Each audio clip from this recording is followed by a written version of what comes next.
Pernah nggak sih kalian mikir, kenapa kita ngelakuin sesuatu cuma karena, ya dari dulu emang udah begini caranya? Nah, cerita pendek yang mau kita bahas hari ini, kisah kucing yang diikat, kayaknya bisa kasih kita jawabannya. Yuk kita mulai.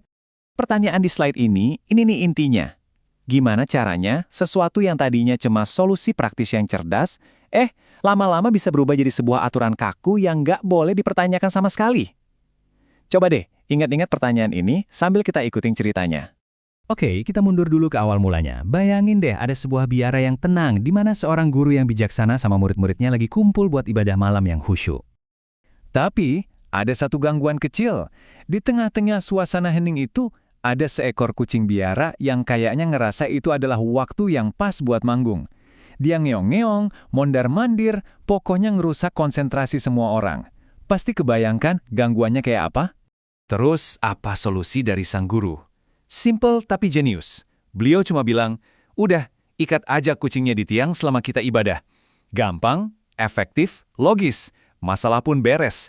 Atau setidaknya itu yang mereka pikir waktu itu. Nah, disinilah ceritanya mulai berbelok ke arah yang nggak disangka-sangka.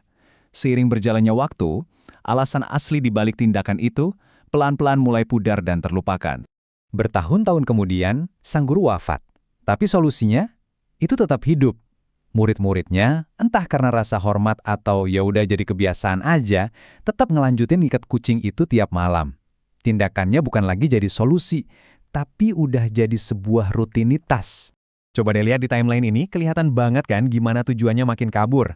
Awalnya solusi praktis, terus jadi tradisi. Nah, bagian yang paling aneh, waktu kucing yang asli itu mati, mereka nggak berhenti. Mereka malah nyari kucing baru cuma buat ngerusin ritual ngikat ini. Nah, ini dia momen kuncinya. Apa yang mereka lakuin, yaitu mengikat kucing, itu gak berubah sama sekali. Tapi mengapa mereka ngelakuin itu? Alasan dibaliknya udah bener-bener hilang. Oke, sekarang kita loncat jauh ke depan. Berabad-abad kemudian. Karena disinilah transformasi yang udah aneh ini jadi bener-bener gak masuk akal. Perbandingan ini luar biasa banget. Kita mulai dari alasan yang super simple, biar kucingnya nggak ganggu, dan kita berakhir di sini. Sebuah keyakinan kalau kucing yang diikat itu entah gimana jadi kunci spiritual biar ibadahnya sukses. Ajaib kan? Dan ceritanya makin dalam. Generasi berikutnya bukan cuma sekedar ngikat kucing, mereka mulai mempelajarinya. Mereka nulis buku tentang itu. Mereka berusaha keras buat nemuin makna spiritual tersembunyi di balik tindakan yang sebetulnya sangat sederhana ini.